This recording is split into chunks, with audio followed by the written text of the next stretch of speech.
Okay, first things first, you got to put the A3 size in. Make sure this is nice and tight. Okay, then you got to go to the panel, select email, then pick the email address you want to email it to, in this case security. Okay, then we're going to press close. Okay, preview.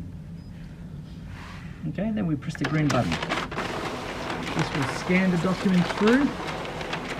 Okay, the second step is now to grab the other A4 size, put it in the center, and push these in so it's central. Then back to the panel and press the start button.